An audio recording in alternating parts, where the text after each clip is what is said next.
She cheated with my best friend, so I gave her the divorce she deserved. The rain hammered against my office window as I stared at the photo on my desk, Sarah and me on our wedding day, both of us beaming with naive optimism. That was before everything fell apart, before I discovered the truth that would shatter our 12-year marriage and a friendship I'd cherished since college. My name is Michael Chen, and this is the story of how I discovered my wife's affair with my best friend and how I made sure she got exactly the divorce she deserved. Nurture, Chapter 1, The Perfect Life. 3 months ago, I would have told anyone who asked that I had the perfect life.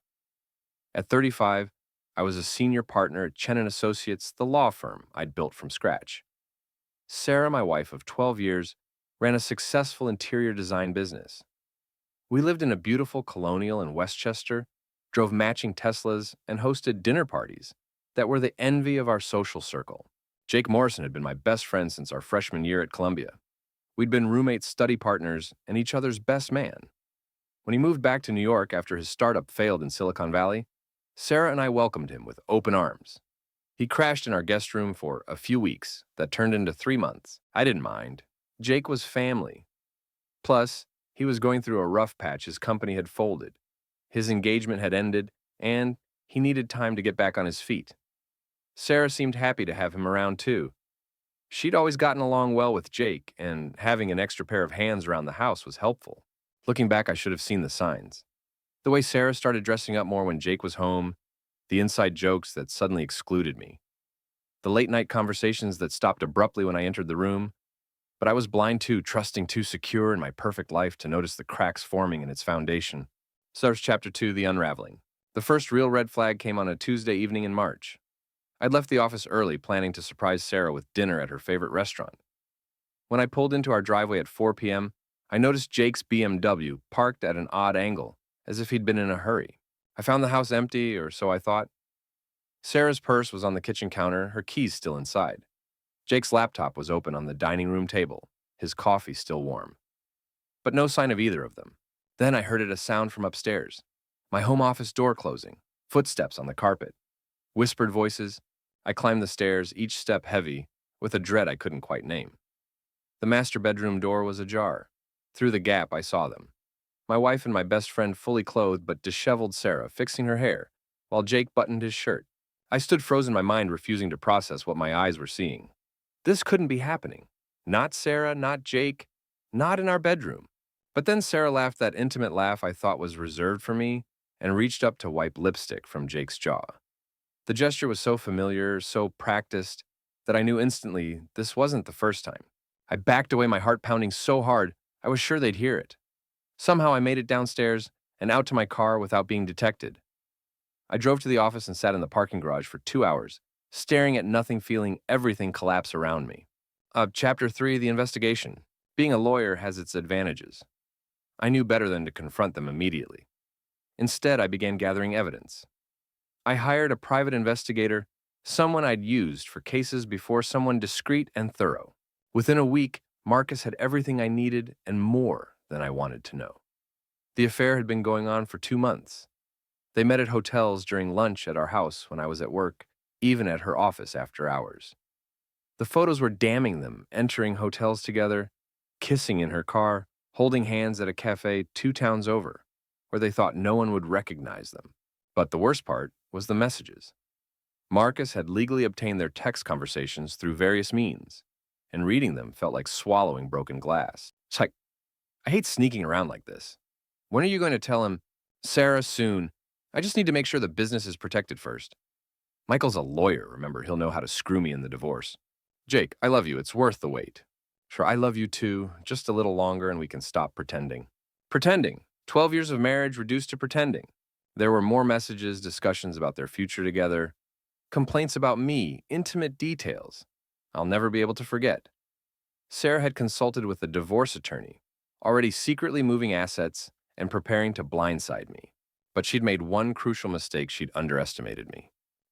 Chapter 4, The Long Game. I became an actor in my own life, pretending everything was normal while I prepared my response.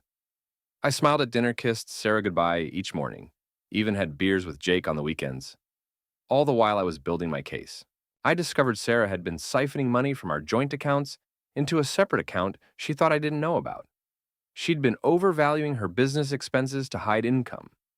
Jake, meanwhile, had been using my home as his base of operations while secretly interviewing for jobs in California, planning to take my wife across the country once the divorce was final.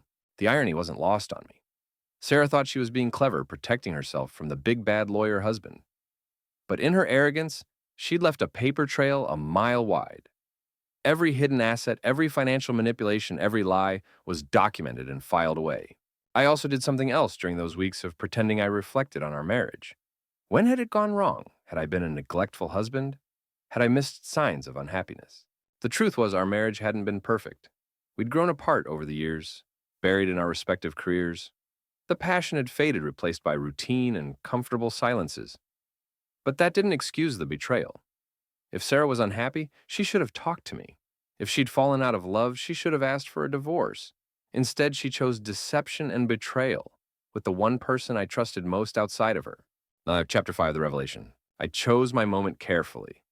It was a Friday evening exactly 1 month after I discovered their affair. Sarah had suggested we have Jake over for dinner. He's been so down lately, she said, her concern touching. I agreed, playing the perfect host. After dinner, as we sat in the living room with wine, I stood up and walked to the mantel.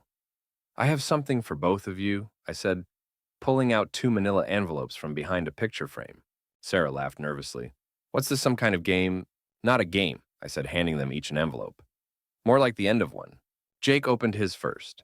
His face went white as he saw the photos him and Sarah entering the Marriott, kissing in the parking lot, embracing in our bedroom. Sarah's envelope contained the same photos plus copies of their text messages and a detailed financial report showing every dollar she'd tried to hide. So Michael, Jake started, his voice cracking. I can explain. No need, I interrupted. I've had a month to process this. A month of watching you both lie to my face every single day. Sarah had tears streaming down her face. How long have you known? Since March 15th, 4:17 p.m., I said. When I came home early and heard you in our bedroom, the silence that followed was deafening. Jake stood up, reaching for me. Mike, please, you're my best friend. I corrected. I was your best friend. Friends don't sleep with each other's wives. Get out of my house. Now. Jake looked at Sarah, who was sobbing on the couch. When she didn't move to follow him, he left the door closing with a finality that echoed through the house. Chapter 6, the negotiation. Sarah tried everything over the next few days. Tears, apologies, attempts at explanation. She blamed loneliness, claimed it was just physical, promised it was over. When that didn't work, she tried anger, accusing me of spying on her, violating her privacy, being controlling. Finally, she resorted to threats. I'll take you for everything, she hissed one evening. The house, the cars, half your business. My lawyer says, Patricia Steinberg, I interrupted.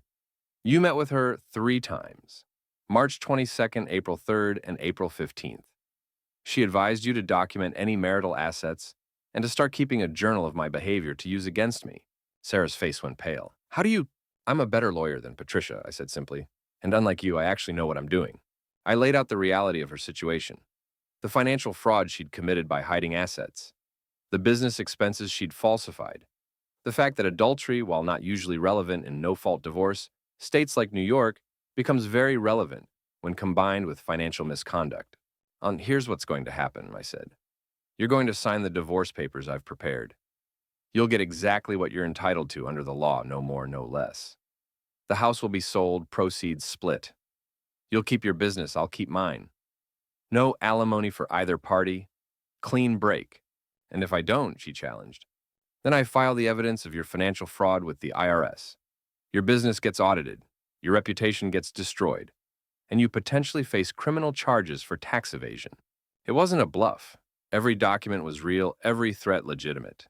Sarah had played dirty, but she'd played sloppy. In trying to protect herself from the lawyer husband, she'd given me all the ammunition I needed. Chapter 7, the aftermath. Sarah signed the papers the next week. The divorce was finalized in record time. One of the benefits of being a lawyer is knowing how to navigate the system efficiently. She moved out of the house and into a condo downtown. Last I heard, she and Jake were trying to make a go of it in California. I sold the house, too many memories, too many ghosts.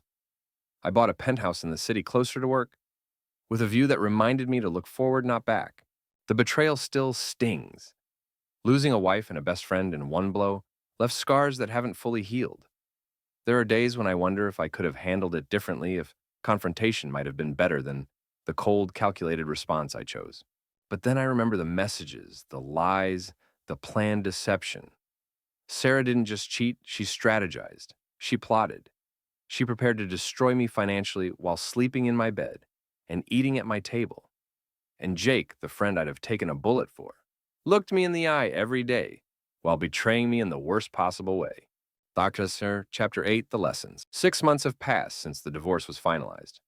I've thrown myself into work, expanded the firm, taken on challenging cases that keep my mind occupied. I've started therapy too, working through the trust issues that now color every interaction. Dating hasn't been on my radar yet. The thought of being vulnerable with someone new feels impossible when the two people I trusted most proved so unworthy of that trust. My therapist says it's normal that healing takes time, that not everyone will betray me the way Sarah and Jake did. Intellectually, I know she's right. Emotionally, I'm not there yet. I've also reflected on my role in the marriage's demise. Not in the affair that was entirely on Sarah and Jake, but in the slow drift that preceded it. I worked too much, took Sarah for granted, assumed our love could run on autopilot. These aren't excuses for her behavior, but lessons for my future relationships whenever I'm ready for them. The financial hit from the divorce was significant but manageable.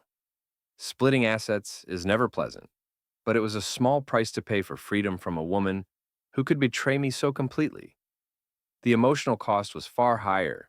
The sleepless nights, the questioning of every memory, the wondering if any of it had been real.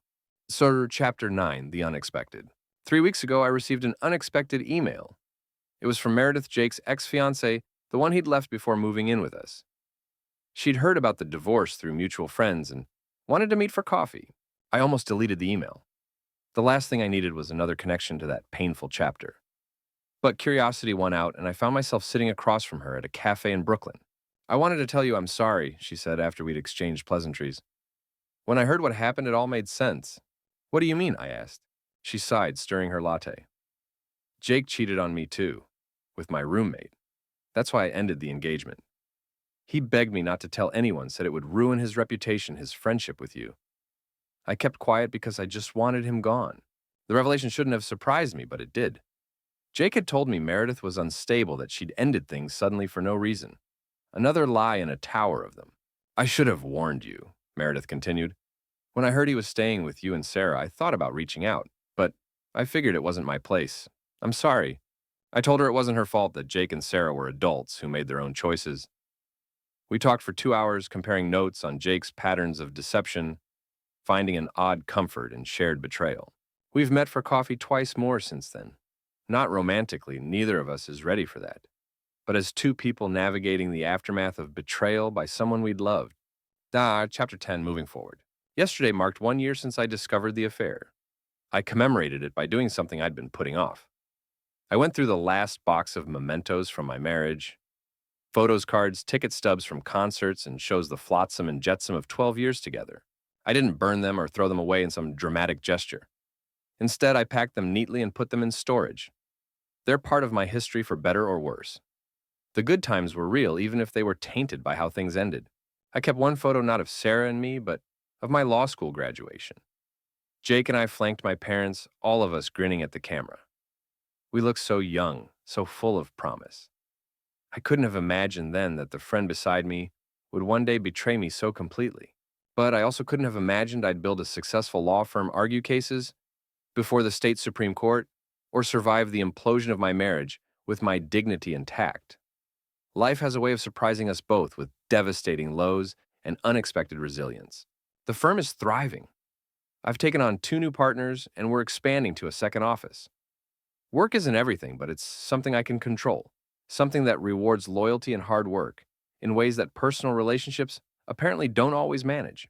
I've also started volunteering with a legal aid society, helping people who can't afford lawyers navigate their own divorces. There's something healing about using my pain to help others through theirs. Every client I help feels like a small victory, a way of transforming my worst experience into something positive. Never epilogue, the divorce she deserved. When people hear my story, they often ask if I regret how I handled things. Shouldn't I have confronted them immediately? Wasn't the calculated response too cold, too cruel? But here's the truth: Sarah got exactly the divorce she deserved. Not because I destroyed her or took unfair advantage, but because I met her deception with truth, her manipulation with facts, her betrayal with consequences. She kept her business, her car, half our assets. She didn't lose anything she was legally entitled to. What she lost was the ability to manipulate the situation to paint herself as the victim, to take more than her share through deception. In trying to protect herself from the lawyer husband, she revealed her true character. And in the end, that character determined her fate more than any legal maneuvering could have. As for Jake, I heard through mutual friends that he and Sarah's relationship didn't survive the move to California. Apparently, a relationship built on deception doesn't transplant well to new soil. He's reached out several times, emails full of apologies and regrets. I delete them unread. Some bridges once burned don't deserve rebuilding. I'm 36 now, divorced, successful, and slowly learning to trust again. The perfect life I thought I had was an illusion, but the life I'm building now is real, honest, and entirely my own. Sarah cheated with my best friend. In response, I gave her exactly what she deserved: a fair divorce, a clean break, and the opportunity to live with the consequences of her choices. No more, no less. And in the end, that's all any of us can do: face the truth, accept the consequences, and move forward with whatever grace and dignity we can muster. The rain is falling again as I write this, drumming against my office window, just like it did that day 3 months ago, when my world fell apart. But now, instead of staring at old photos, I'm looking at new possibilities. A meeting with a potential client this afternoon, dinner with Meredith and some mutual friends this weekend. A life that's no longer perfect but is genuinely, authentically mine. Sarah thought she deserved a win through deception. Instead, she got the divorce she actually deserved, fair final. And without the financial windfall she'd tried to engineer through fraud. As for me, I got something more valuable than revenge or vindication. I got freedom, clarity, and the hard-won knowledge that I can survive betrayal with my integrity intact. And that more than any settlement or judgment is the real victory.